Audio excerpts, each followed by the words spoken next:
우리가 지난주에 이어서 계속해서 창세기를 우리가 나누고 있습니다. 우리가 오늘 읽은 본문 창세기 2장 4절부터는 이제 에덴 동산의 이야기가 넘어갑니다. 우리가 에덴 동산의 이야기를 좀 더 자세하게 나누기에 앞서서 창세기를 좀 정리하도록 하겠습니다. 우리가 창세기 1장을 좀 정리하면서 짚고 넘어가야 될 부분은 두 가지입니다. 창세기 1장이 이야기하는 것이, 창세기 1장이 이야기하려고 하는 것이 이 세상에 창조된 그 물질의 기원이 무엇인가, 과학적인 그 물질의 그 기원이 무엇인가를 창세기 1장은 이야기하려고 하는 것은 아닙니다. 물론 창세기 1장에서 이 세상 모든 만물의 그 기원을 하나님께서 창조하셨다는 것을 명확하게 밝히고 있어요. 우리는 창세기 1장 1절 말씀, 태초에 하나님께서 천지를 창조하시니라부터 우리의 신앙이 시작되는 사람들입니다. 그러나 그 기원만을 밝히려고 말씀하는 것이 이 1장의 목적은 아닙니다. 더불어 이 세상이 언제 어떻게 창조되었는가, 어떤 사람들은 약 6200년에서 500년까지 즉각적인 창조 또는 젊은 지구론, 젊은 우주론이라고 말하며 약 역산해 보면 솔로몬 성전이 지어진 날이 명확하게 나와 있기 때문에 그날로부터 역산을 해가지고 추적해 볼 수 있거든요. 족보를. 그러면 어떤 분은 BC 4004년, 그러니까 약 6000년 초반이죠. 한 6000년경. 또 길게 잡으면 6500년. 그렇게 다양한 의견들이 있습니다. 그래서 젊은 지구, 이 우주는 창조된 지 얼마 안 된 이 우주다, 얼마 안 된 지구다라고 말하는 분들도 있고, 또 어떤 분들은 점진적으로 이 세상이 창조되었다. 창세기 1장에서 말하는 이 날, 히브리어는 욤이라고 하는데 이 날은 시대를 말한다.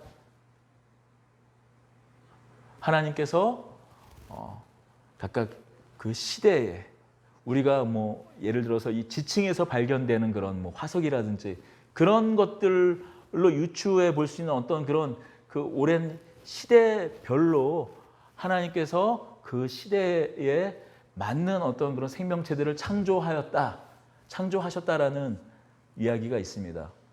물론 이건 보수적인 우리 신앙을 가진 곳에서도 나오는 이야기예요. 하지만 더 나아가면 이제 우리는 오래된 이 하나님께서 점진적으로 창조하셨다라는 것까지는 우리가 신앙 안에서 어느 정도 존중하고 때로는 포용할 수 있지만, 그러나 그 방법이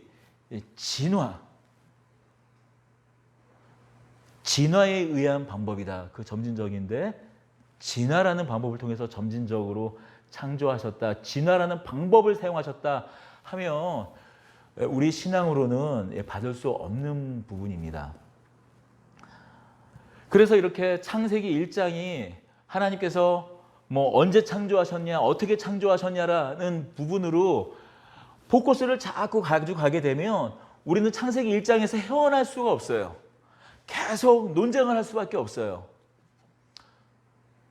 그러나 하나님께서 언제 어떻게 어떤 물질을 사용하셔서 창조하셨냐라는 것을 우리에게 밝히 드러내 주려는 것이 목적이 아니라, 하나님께서 이 세상을 왜 창조하셨는가, 무엇을 목적으로 창조하셨는가, 우리는 그것을 우리 창세기 1장에서 읽을 수 있어야 됩니다.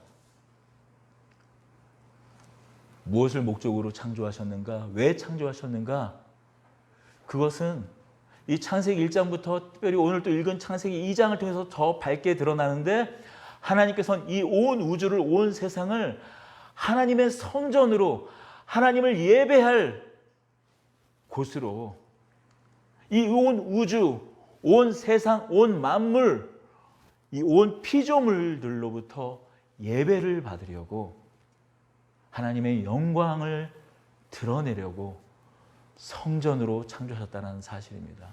한번 PPT 오늘 좀 이 창세기 1장, 2장 그 외의 말씀을 좀 제가 PPT로 준비했습니다. 자, 우리 시편 19편 1절을 시편 19편 1절을 또 시편 150편 1절을 우리 함께 같이 읽어보도록 하겠습니다. 하늘이 하나님의 영광을 선포하고 궁창이 그의 손으로 하는 일을 나타내는도다. 할렐루야. 그의 성소에 하나님을 찬양하며 그의 권능의 궁창에서 그를 찬양할지어다. 이 시편은 우리가 읽은 대표적인 두 구절 외에도 많은 곳에서, 많은 시편에서 하나님께서 창조하신 이 온 우주와 궁창과 하늘이, 땅이 하나님의 성소요, 하나님을 그 온 세상 만물들이 찬양한다라고 말씀하고 있어요. 이 온 우주, 온 세상은 하나님의 성소, 성전이 되시고, 그리고 이 안에 채워져 있는 이 온 우주 만물들은 그 성소에서, 그 성전에서 하나님을 찬양하고 찬송하는 예배자들이라고 말씀하고 있는 거예요. 더불어 우리가 오늘 읽은 이 창세기 2장에 보면 하나님께서 에덴 동산을 창설하시고 그 에덴 그 중심으로부터 흘러나오는 그 강들을 이야기하고 있습니다. 그리고 그 강 어귀에 순금이, 12절 보면 베들리엄과 호마노가 있으며, 둘째 강의 이름은 기온이라 구스 온 땅을 둘렀으며, 셋째 강의 이름은 히데겔 동쪽으로 흘렀으며, 넷째 강은 유브라데더라. 동산 중앙에서 흘러나오는 그 네 강을 말하며 그 또 그 강 어귀에 수많은 순금과 보석들이 넘쳐나는 것을 보여주고 있어요. 우리 에스겔 47장 12절과 요한계시록 22장 1절과 2절을 다시 한번 또 함께 읽어보겠습니다. 강 좌우가에는 각종 먹을 실과나무가 자라서 그 잎이 시들지 아니하며 실과가 끊치지 아니하고 달마다 새 실과를 맺으리니 그 물이 성소로 말미암아 나옴이라. 그 실과는 먹을 만하고 그 잎사귀는 약재로가 되리라. 우리 요한계시록 22장 1절과 2절을 읽겠습니다. 또 저가 수장같이 맑은 생명수의 강을 내 보이니 하나님과 및 어린 양의 보좌로부터 나서 길 가운데로 흐르더라. 강 좌우에 생명나무가 있어 12가지 사과를 맺히되 달마다 그 실과를 맺히고 그 나무 잎사귀들은 만국을 소송하기 위해 있더라. 여러분이 에덴 동산의 이 모습과 무엇이 오버랩되고 있습니까? 무엇이 겹치고 있습니까? 무엇과 중첩되어 그려지고 있습니까? 에스겔서 47장의 12절의 말씀은 이스라엘 성전이 회복된 그 모습을 에스겔 선지자를 통하여서 보여주고 계시는 장면이에요. 회복된 주님의 보좌, 주님의 성전으로부터, 그 지성소로부터 생수가 흘러나와서 모든 죽어있는 생명들을 다시금 회복시키는 모습을 보여주고 있습니다. 성전으로부터 흘러나오는 그 물이 강이 되어 바다가 되어서 온 세상을 회복시키는 모습을 보여주고 있어요. 요한계시록 22장 이 1절과 2절의 말씀은 또 어떻습니까? 영원한 성전, 하나님의 완전한 그 성전과 성소의 모습을 보여주고 있습니다. 하나님의 그 보좌, 하나님과 및 어린 양의 그 보좌로부터 강이 흘러나와서 또 그 강 좌우에는 생명나무가 있어서 영원한 생명을 주는 그 실과를 맺어 만국을 소성시키는 모습을 요한계시록은 보여주고 있어요. 바로 오늘 우리가 읽은 이 에덴의 모습 아닙니까? 에덴 동산의 모습과 일치하고 있습니다. 요한계시록 21장에 있어요.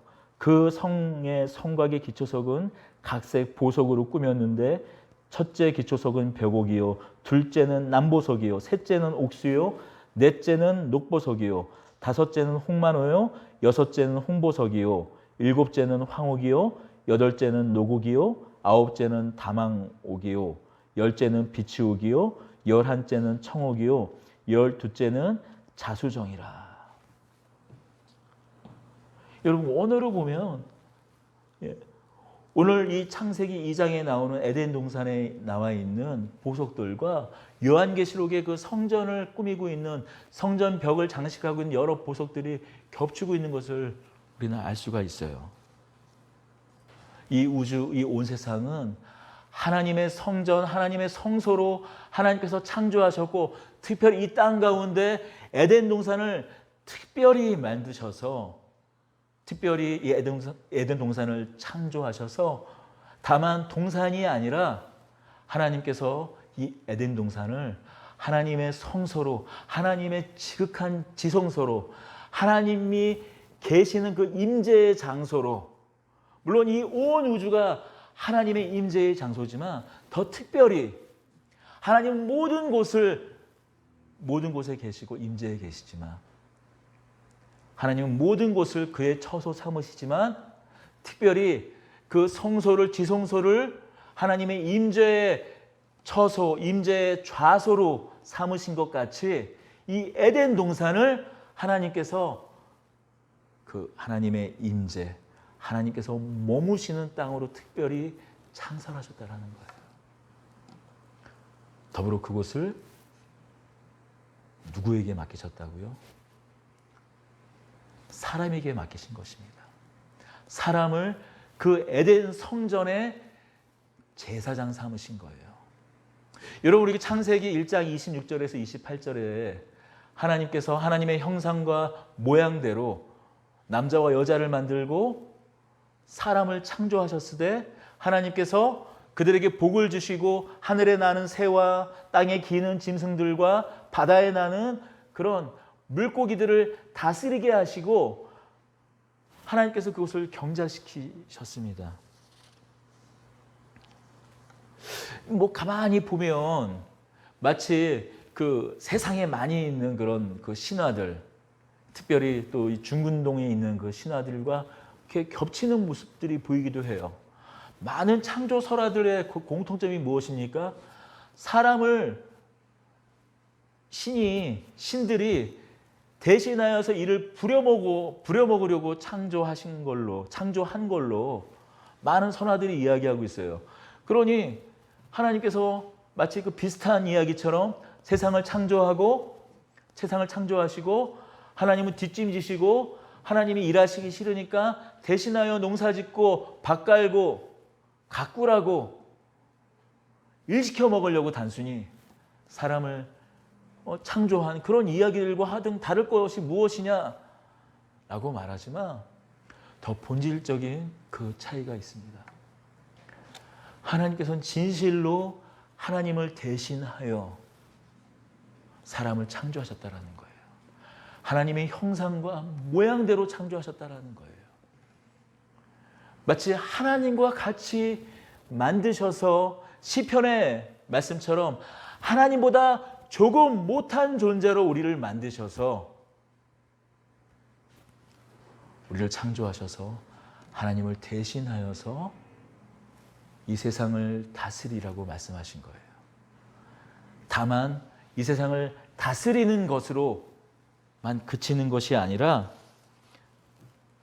더불어 이 세상 성소, 하나님의 성소, 하나님의 성막, 하나님의 성소 삼으신, 성전 삼으신 이 세상 가운데에 하나님의 제사장으로 삼으셨다라는 것입니다. 그래서 이 창세기 2장에서는 우리를 이 성전의 제사장 삼은 것을 구체적으로 보이기 위해서 한 가지 그림 언어를 사용합니다. 7절이에요.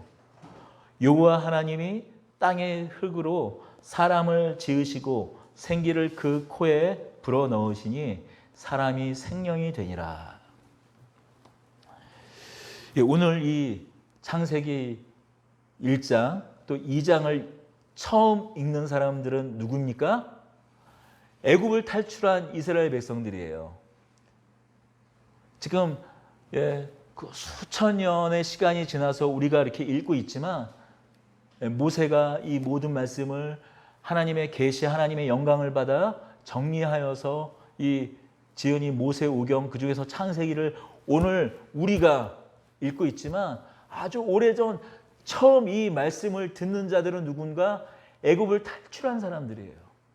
그렇다면 그 사람들이 이 2장 7절 여호와 하나님이 땅의 흙으로 사람을 지으시고 생기를 그 코에 불어넣으시니 생명이 되리라, 이 말씀을 듣고 무엇인가를 떠올렸다면 무엇을 떠올렸을까요? 바로 애굽에서 애굽 사람들이 성전을 짓고 성전 봉헌식을 할 때 그 장면을 떠올릴 수밖에 없는 겁니다. 이 이집트에 나오는 그 이집트에 발굴이 되는 여러 그런 비석들에 있는 그 우리 그 이 뭐라 그러죠? 이 그림들 있잖아요. 그게 다 언어잖아요. 그들의 그 그림으로 만든 그 상형 문자에 그것들이 이제 해석이 되어서 당시 성전 그 봉헌식, 뭐 여기서 말하는 성전은 하나님의 성전이 아니라 그 애굽의 그 우상 성전을 말합니다. 그 성전의 그 봉헌식의 내용, 봉헌식에 어떤 일을 행했는지 나온 그런 내용을 보면 각각 그 성전에는 그 이집트는 애굽은 다신교 아닙니까? 성전마다 여러 신들, 뭐 오시리스, 그 다음에 뭐 호루스, 이시스, 여러 그 이제 자신들이 믿는 그 신을 그 예배하는 그 성전을 각각 별도로 지었어요. 그러면 그 성전 봉헌식을 어떻게 하는가?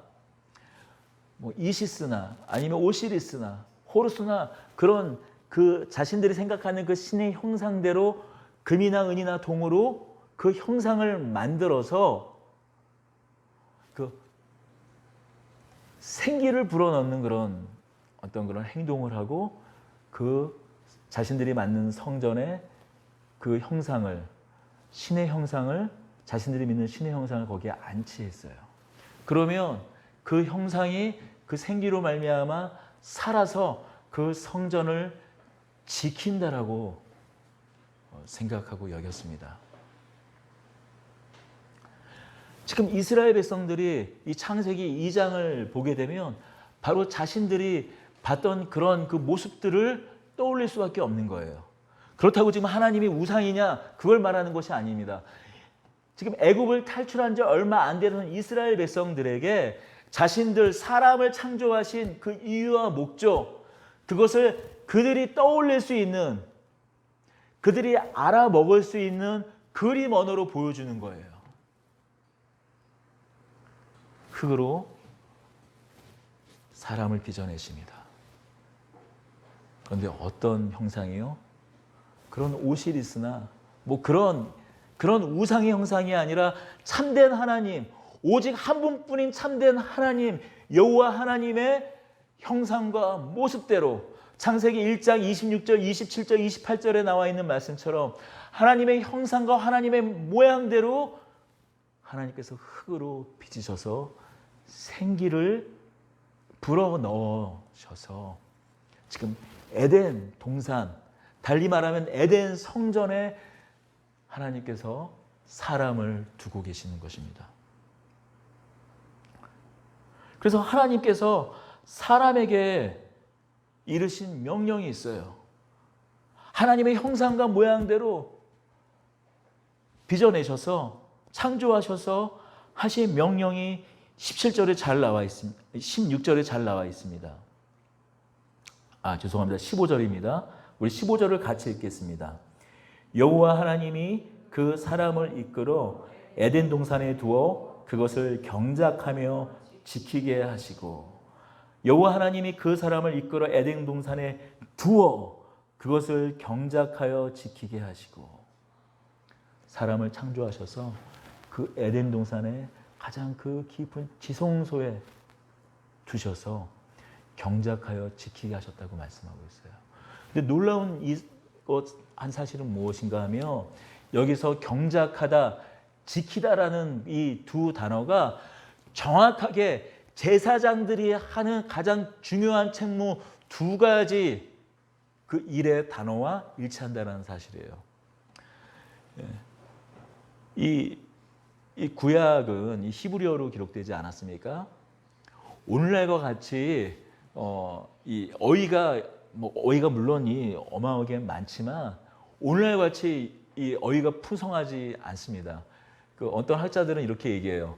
지금 오늘날 현대 영어 단어의 1000분의 1 정도의 어휘 숫자다라고 말을 해요. 영어 단어 지금도 계속 만들어지지 않습니까? 컴퓨터라는 단어도 이제 만들어진 지 오래되었지만 예를 들면 AR이라든지 그런 계속 단어들이 신조어들이 계속 만들어지잖아요.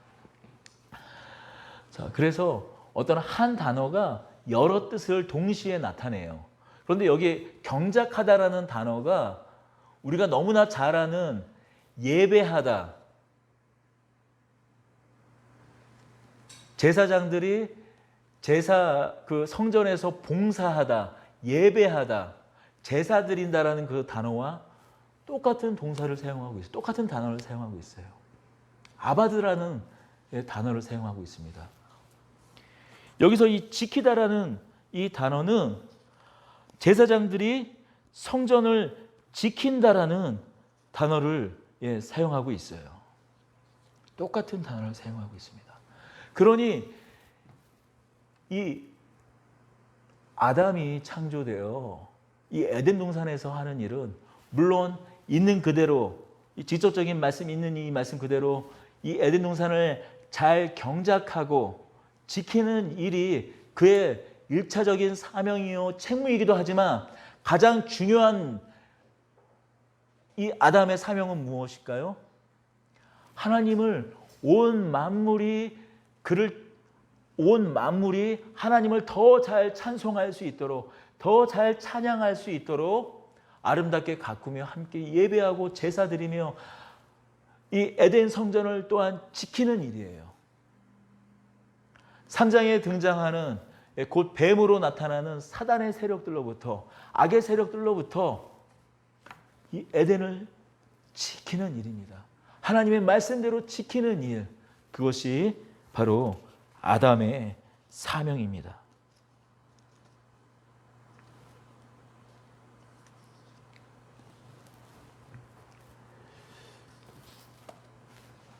우리가 좀 이 민수기 1장 53절에 보면 제가 읽도록 하겠습니다. 레위인은 증거의 성막 사방에 진을 쳐서 이스라엘 자손의 회중에게 진노가 임하지 않게 할 것이라.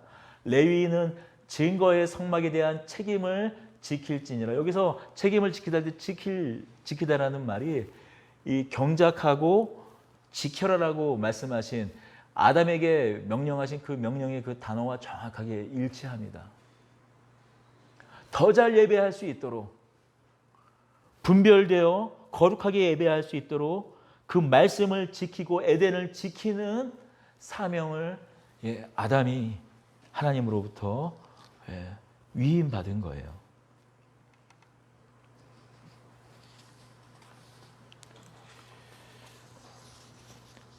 얼마나 영광스러운 책무입니까? 처음 이 창세기 이 말씀을 들었을 때 이스라엘 백성들은 430년을 노예로 애굽에서 노예로 살다가 해방된 자들입니다. 하지만 그 안에는 여전히 노예 근성에 찌들어 있어요. 그러면서도 물론 이해가 되지 않는 건 아니지만 그 광야에 그 척박한 그 광야에 이제 놓여졌을 때 물론 가나안 땅을 바라보지만 여전히 그들은 그 노예 근성에 사로잡혀서 애굽 땅을 그리워하고 있는 그들에게 너희들은 노예가 아니냐. 너희들은 그저 그 고된 노역에 또 동원이 돼서 우상을 숭배하는 그 우상 성전을 그 짓는 그런 노예로 창조되고 노예로 지어진 존재가 아니라 하나님께서 아름답게 창조하신 하나님께서 보시기에 좋다라고 말씀하신 이 우주 성전 그리고 그 안에 마치 지성소와 같은 이 에덴 동산의 왕과 같은 제사장으로 너희를 창조하셨다라는 이 말씀을 이 창세기를 읽으면서 자신들을 새롭게 자신이 누구인지 왜 우리가 창조되었고 왜 하나님께서 우리를 택하셨는지 생각할 수밖에 없는 것입니다. 출애굽기 19장 5절에 있는 말씀처럼 너희는 택한 내 족속이고 보석 같은 존재들이고 왕 같은 제사장으로 부름받았다라는 그 사실에 감격할 수밖에 없는 거예요. 더불어 우리도 마찬가지 아닙니까? 베드로전서에 있는 말씀처럼, 베드로전서 2장 9절에 있는 말씀처럼 너희는 택한 족속이요 누구라고요? 왕 같은 제사장들이요. 예수 그리스도로 말미암아 우리 역시 이제 더 이상 죄인이 아니라 세상 권세, 사단 권세에 사로잡힌 그런 노예와 같은 죄의 노예가 아니라 하나님의 택한 거룩한 백성이요 왕과 같은 제사장이라고 말씀하시는 바로 이 창조의 목적, 우리를 하나님께서 만드신 그 목적 앞에 내가 누군지 알고 깨달으며 감격하며 하나님을 예배할 수밖에 없는 것이죠. 하나님을 온전히 예배할 수밖에 없는 것이죠.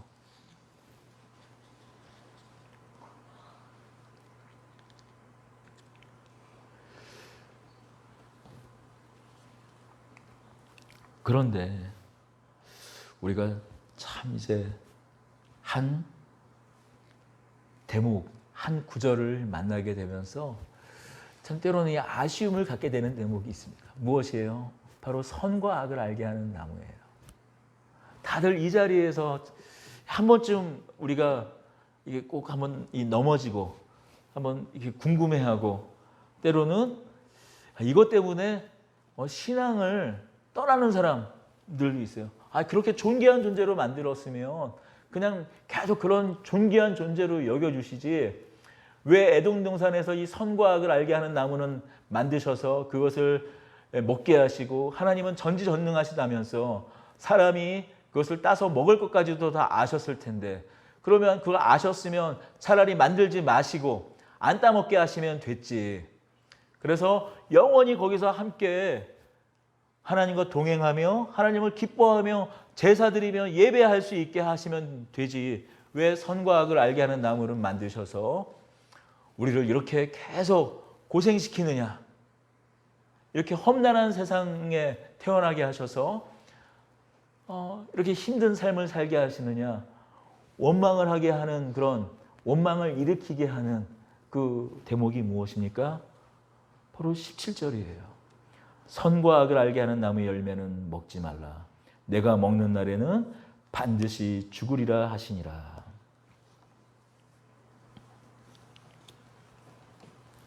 이 구절이 우리를 참 하나님을 향한 그 질문, 답이 잘 나오지 않는 그 질문을 끊어지지 않게 해요. 하지만 이 에덴 동산을 우리가 성전으로 바라볼 때 그 의미가 이 선과 악을 알게 하는 나무의 참된 의미가 더 분명해집니다. 여러분, 구약의 성전은 어떻게 구성이 되어 있습니까? 성전이 있으면 성전 뜰과 성소로 구분이 됩니다. 물론 이 성전 자체는 맨 마지막에 성전 담이 있죠. 예전에 모세가 만든 그 성막에는 천으로 된 두꺼운 천으로 된 성전 담이 있습니다. 그 안을 성전 뜰이라고 해요. 그 성전 안 뜰까지는 이스라엘 백성들이 들어갈 수 있었어요. 하지만 어디는 들어갈 수 없었죠? 성소에는 들어갈 수 없었습니다. 누구만 들어갈 수 있었습니까? 성소에는 제사장들만 들어갈 수 있었어요.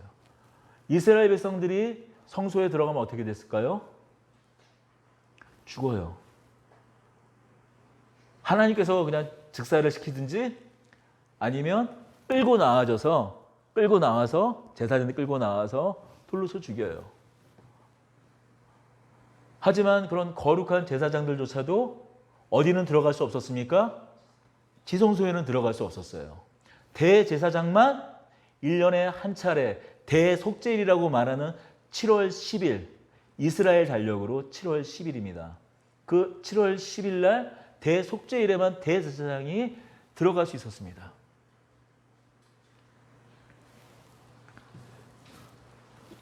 여기서 무엇을 얘기해 주고 있어요? 성전에서의 구별됨을 이야기해 주고 있어요.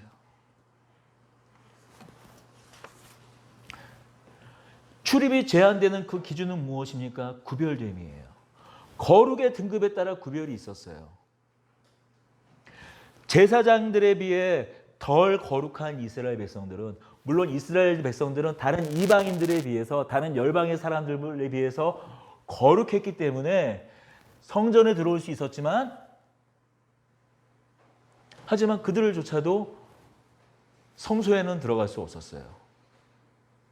제사장들만 이스라엘 백성들보다 더 구별된 레위인 중에서도 다시 구별된 제사장들만 들어갈 수 있었죠. 자, 그렇다면 그 제사장은 제사장들 중에서도, 레위인에서도 구별된 제사장, 그 제사장들 중에서도 아론의 반차에서 나온 대제사장만 들어갈 수 있었습니다. 구별이에요. 그 구별됨의 규정을 지키지 못하면 레위기에 보면 죽을 수밖에, 율법에 의해서, 그 법에 의해서 죽을 수밖에 없었습니다. 바로 여기서 선과 악을 알게 하는 나무의 목적을 우리는 알 수가 있어요. 구별됨입니다.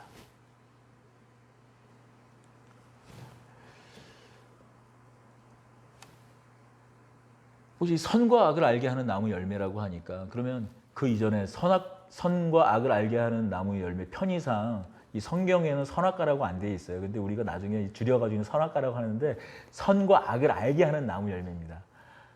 구체적으로 당시에 이 나무 열매가 어떤 이름으로 정확하게 딱 불러졌는지는 알 수 없어요. 그냥 선과 악을 알게 하는 나무 열매예요. 예. 줄여서 선악과로 부르진 않았어요. 선과 악을 알게 하는 나무 열매. 이것을 먹기 전에는 선과 악을 몰랐을까요?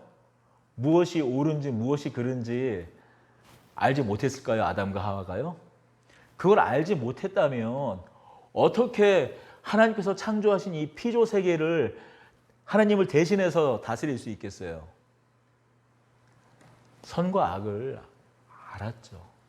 그것을 알만한 지혜를 주셔서, 또 그러한 지혜가 있었기 때문에 그의 그 지식을 사용하여서 아담과 하와가 19절에 있는 것처럼 여호와 하나님이 흙으로 각종 들짐승과 공중의 각종 새를 지으시고 아담이 무엇이라고 지은가 보지 않으셨습니까? 하나님께서 사람을 창조하신 다음에 그냥 일꾼으로 부른 게 아니라 이 세상에 주권을 갖고 있는 것처럼, 마치 내가 자녀들이 장성해서 독립하기 전까지는 이 부모의 주도적인 어떤 그런 권위하에 있어야 되는 것처럼, 이름을 짓는다라는 것은 누가 이 땅에 주권을 갖고 있느냐의 의미를 가지고 있습니다. 그렇잖아요. 자식의 이름을 부모가 짓든지 할아버지가 보통 짓잖아요. 그런데 하나님께서 아담에게 세상에 있는 그 짐승들을, 그 이름을 지라고 말씀하시는 것은 하나님의 권한, 그 권리를 위임한 것을 대신하여, 단순히 그냥 일시켜 먹으려고 그런 게 아니라 대신하여 위임한 걸 보여주려고 이 말씀을 말씀하고 있는 거예요. 그런데 그 이름을 지었을 때 아담과 하와가 그 생명이 갖고 있는, 그 짐승들이 갖고 있는 가장 적합한 이름을 지었어요. 뭐 그냥 이거 웃자고 하는 얘기예요. 요 기린 같은 경우에는 목이 길잖아요. 그러니까는 기린. 코뿔소의 뿔을 보면, 야, 코에 뿔이 났네? 코뿔소. 한 번에 들으면 딱 알 수 있도록 그 지혜와 지식을 다 동원해서 이름을 지은 것입니다.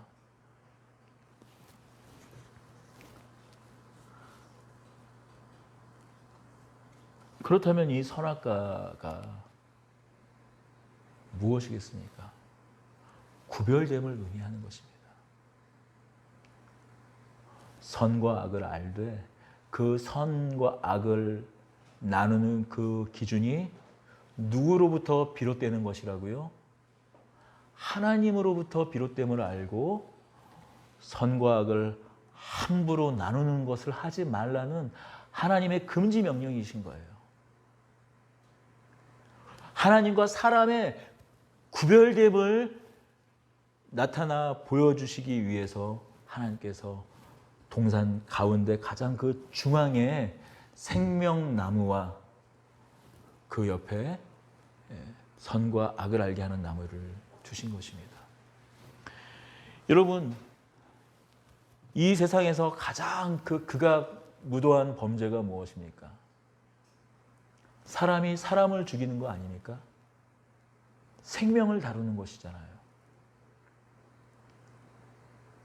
결국 이 땅에 전쟁이 끊이지 않고, 전쟁보다도 앞서서 이 살인이 끊이지 않고 폭력이 난무하는 가장 큰 이유는 무엇입니까? 자기가 선과 악을 판단하는 그 주체가 되었기 때문에 무엇이 옳고 그른지 가장 그 원천을 내가 정한다고 생각하기 때문에, 내 기준에 옳지 않기 때문에 너는 죽어도 마땅하다고 생각해서 죽이는 거 아니에요?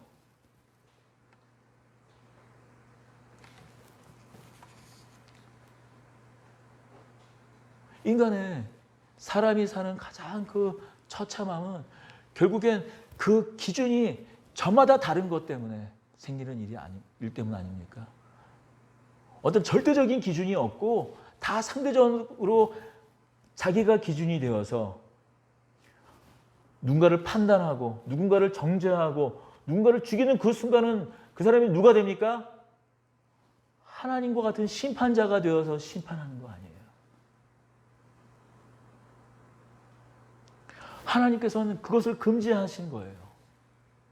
그 선과 악을 나누는 그 기준은 하나님 당신이라는 것입니다. 그 자리로는 넘어오지 마라. 심판하고 정죄하고 누군가를 판단하는 그 자리는 넘어오지 마라.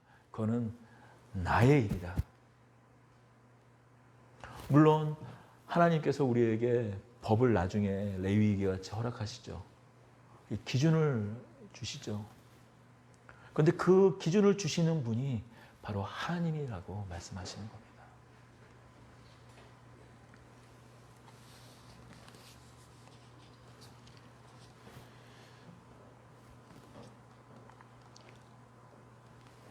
그래서 그 선과 악을 알게 하는 나무를 먹지 않는 한 하나님과 동행하면서 바로 생명나무 열매를 먹을 수 있었지만, 우리가 첫사람 아담과 하와가 생명나무 열매를 먹기 전까지는, 선과 악을 알게 하는 나무 열매를 먹기 전까지는 무엇을 먹을 수 있었어요? 오직 금지된 것은 딱 하나뿐이었어요. 선과 악을 알게 하는 나무. 언제든지 생명나무 열매를 먹고 그가 혹시라도 지치거나 아프거나 다쳤거나 했을 때 그 생명으로 말미암아 회복될 수 있었다라는 것이죠. 그런데 그 금지 명령을 어기자 그 이제 생명나무 열매조차 먹을 수 없게 된 것입니다. 정령 죽을 수밖에 없는 운명에 처해지고 만 것이죠. 그래서 우리가 앞서 읽은 말씀과 같이 에스겔서 47장에 있는 말씀과 같이 요한계시록 22장에 있는 말씀과 같이 온 우주가 회복이 될 때 그 성전의 모습 가운데 보좌로부터 흘러나오는 그 생수로 말미암아 그 생명나무 열매에서 열매를 맺히고 그 과실로 말미암아 우리가 회복될 것을 요한계시록에도 보여주고 있는 것이에요.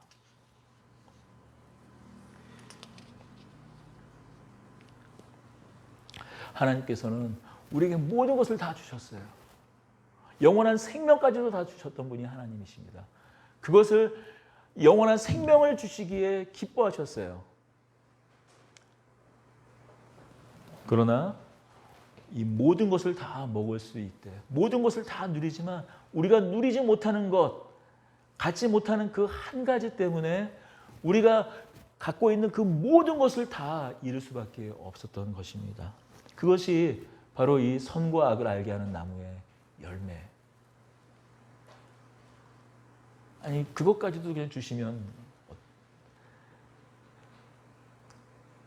좋지 않았냐. 그런 생각까지 가면 그건 진짜 죄인인 것이에요. 하나님은 하나님 되시고 사람은 사람인 것이죠. 그러나 하나님께서 우리 사람을 다만 사람으로 흙으로 빚으셨지만 흙으로 돌아갈 수 없는 존재일 수밖에 없지만 하나님과 동행하며 하나님 말씀에 순종하면 영원한 생명을 주시기에 위하여 생명나무 열매까지도 허락하신 분이 하나님이신 것입니다.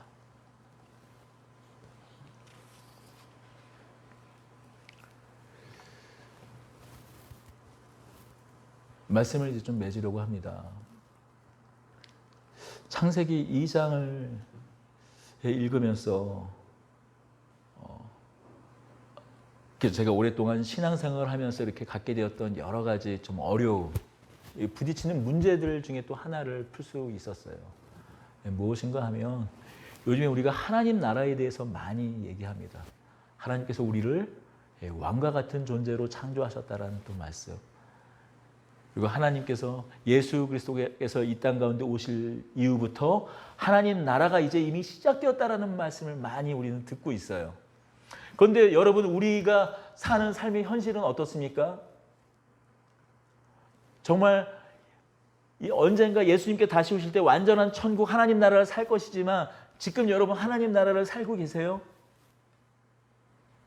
마치 우리가 그 벅차오르는 하나님 나라의 감격을 살아가면서 정말 하나님께서 원하신 대로 이 말씀대로 이 땅을 다스리면서 주도적으로 주체적으로 막 개척해 나가면서 살아가고 계세요?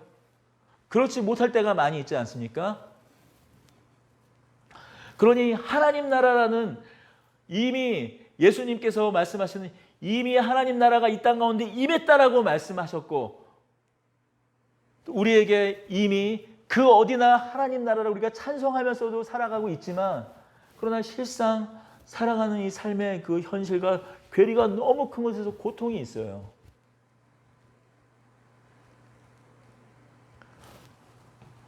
이미 이 에덴 동산은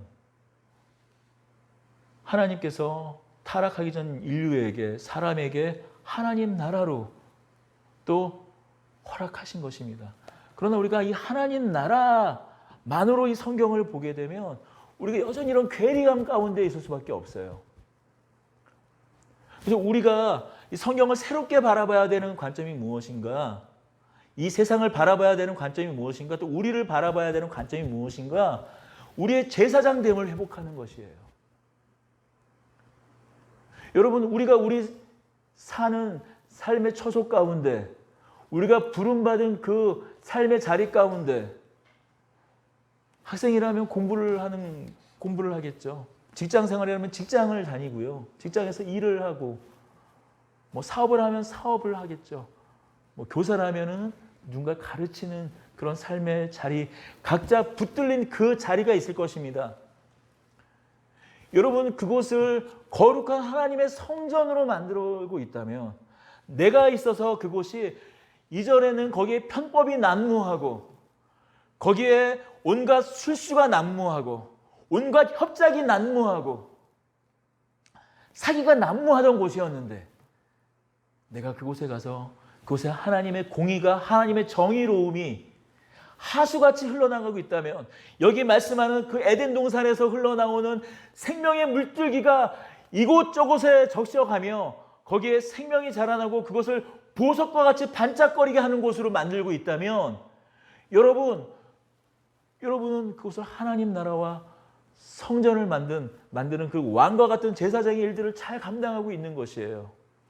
거기에 뭐 대단한 업적이 있지 않다고 하더라도 내가 거기서 뭐 대단한 일을 어마어마한 일을 그곳에서 일으키지 않는다고 할지라도 그곳이 이전과 다른 구별된 곳이 만약에 되고 있다면 점도 이전보다 거룩한 곳이 되고 있다면 여러분 그곳에서 여러분은 왕과 같은 제사장인 것입니다. 그래서 사도 바울은 말합니다. 너희의 몸이 하나님의 거룩한 전인 것을 알지 못하느냐? 성령의 전인 것을 알지 못하느냐? 우리는 이 창세기 2장의 말씀을 통해서 우리가 창조된 그 목적과 이유 우리는 좀 새롭게 발견하기 원합니다. 어쩌면 내가 평생 살아온 삶이 뭐 대단하게 뭐 이뤄놓은 것이 아무것도 없을지라도 내 자녀를 구별된 하나님의 자녀로 잘 키워왔다면 나는 왕과 같은 제사장으로 산 것입니다. 비록 내가 이 세상을 살아갈 때 사실 눈에 보이는 아무런 업적이 없을지라도 내가 정직하게 나의 일, 내 일을 통해서 하나님의 사람들이 어떤 사람인지 주변 사람들에게 은은한 향기를, 그리스도의 향기를 잘 드러내었다면 여러분은 왕과 같은 제사장으로 산 것이에요. 하나님께서 인간을, 사람을 창조하셔서 하나님의 호흡을 불어넣으시고 생명으로 만드신 그 목적을 잘 완성하신 것이 됩니다. 그러니 이 창세기 2장의 이 말씀이 여러분의 위로와 지금 그것을 잘하고 있다면 내가 잘하고 있구나라는 그 확신 가운데서 기쁨으로 살아가는, 즐거움으로 살아가는, 그리스도로 말미암아 회복된 에덴을 내가 지금 살아가고 있다라는 이 확신 가운데서 사는 저와 여러분들이 되기를 축복합니다. 기도하겠습니다. 은혜와 사랑의 하나님 아버지 감사합니다. 저희를 주께서 주의 자녀 삼아주시고 왕과 같은 제사장으로 삼아주셔서 이 거룩한 땅을 맡기셨습니다. 날로 날로 은혜에 은혜를 더하사 우리가 사는 모든 것이 온전케 되는 거룩한 주의 성전이 되어가는 하나님 나라가 침노되는 역사가 일어나게 하여 주시옵소서. 우리 주 예수 그리스도의 이름으로 기도드립니다.